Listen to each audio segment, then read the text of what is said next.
Welcome to the T-Pac Arcade. Today's game is Mobile Armoured Dion for the Super Famicom. In this 1992 shoot-'em-up from Vic Tokai, future super robots have been enslaved by other future super robots, and their only hope for freedom rests with a human piloting a robot. It's a good thing I like robots.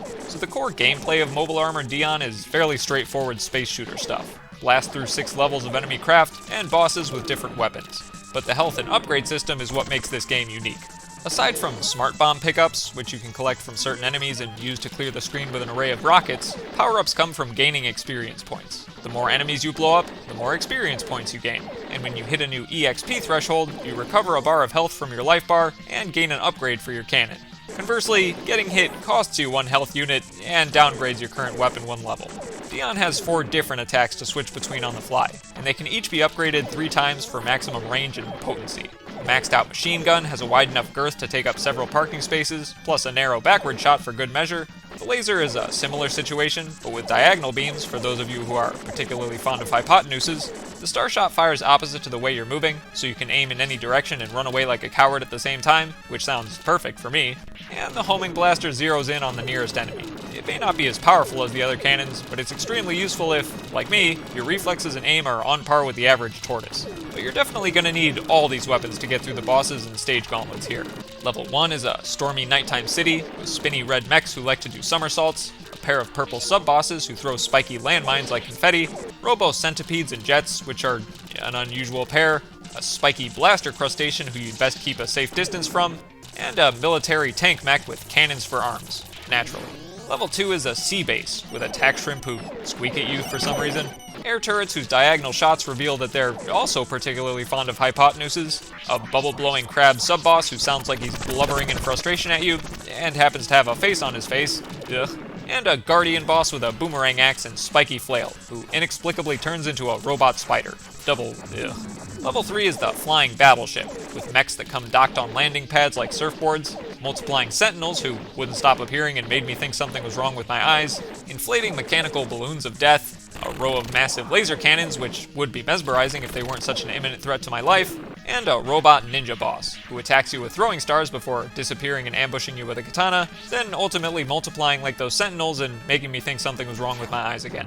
Level 4 is the moon base, with bug-eyed creepy crater crawlies who blow plasma rings at you, sick biomechanical pink spacecraft with lasers potent enough to singe your eyebrows from a mile away, a floating white mask which isn't exactly dangerous but sends chills down my spine anyway, seesawing battering ram turrets that try to sandwich you and shoot you at the same time, a ridiculously cool turquoise mech who doesn't have legs but does have detachable laser gate arms to ominously descend toward you, flying corner bumpers that want to capture you in a picture frame of death, and a big cyborg boss who attacks you with spinny, multiplying wind blasts. This one is pretty much a war of attrition no matter how you approach it, as you siphon each other's health and just hope for the best. Level 5 is a space armada, with rocket rain from the cosmos, a spastic sub-boss flailing around some kind of firestar whip, wiggly-armed bots who launch missiles from their backs, and possibly the chunkiest 16-bit robot boss ever created. This guy is a certified brick wall if I've ever seen one, and he's got shoulder lasers to wall you in even more as he attacks with lightning orbs.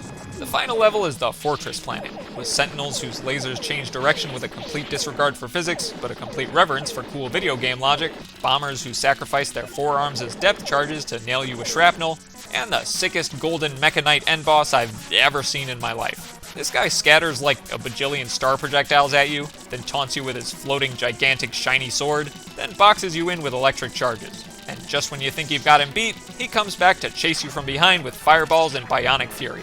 It's legitimately awesome. The most novel aspect of Mobile Armoured Dion is definitely the experience point system, which I didn't think I'd like at first, but it really grew on me, especially the way hitting a new EXP threshold upgrades your idle weapons if the active one is already at full power. Cool. Graphically, Mobile Armoured Dion is basically tailor-made to overstimulate the mech-obsessed core of my brain, in the best way. This game is an endless menagerie of sick, chonky ninja and medieval knight-inspired robots that I don't even want to fight because I'd rather just ooh and ah at how cool they are. And that's only complemented further by the well-designed sci-fi backgrounds and laser-candied blaster graphics. The chiptunes and sound effects are no slouch either. I especially like the bubbly EXP boost sound, and the deep explosions that call to mind a single word: boof. Regarding challenge level, Dion takes no prisoners. The health bar may lull you into a false sense of security, but some of the bullet patterns here are near impossible to escape without losing a few notches. Pair that with limited continues and extremely long levels, and abusing save states was my only option to get through the game, even on easy mode. So if I could change one thing here, I'd revise Dion to be built around the still challenging but more fair one-hit kill with unlimited credits system, which tends to presuppose more manageable enemy attack patterns and more checkpoints. So overall, I may not love Mobile Armoured Dion for its trial by fire difficulty, but I certainly love it for its mutual admiration of space mech warriors with swords and lasers. Truly a game after my own heart.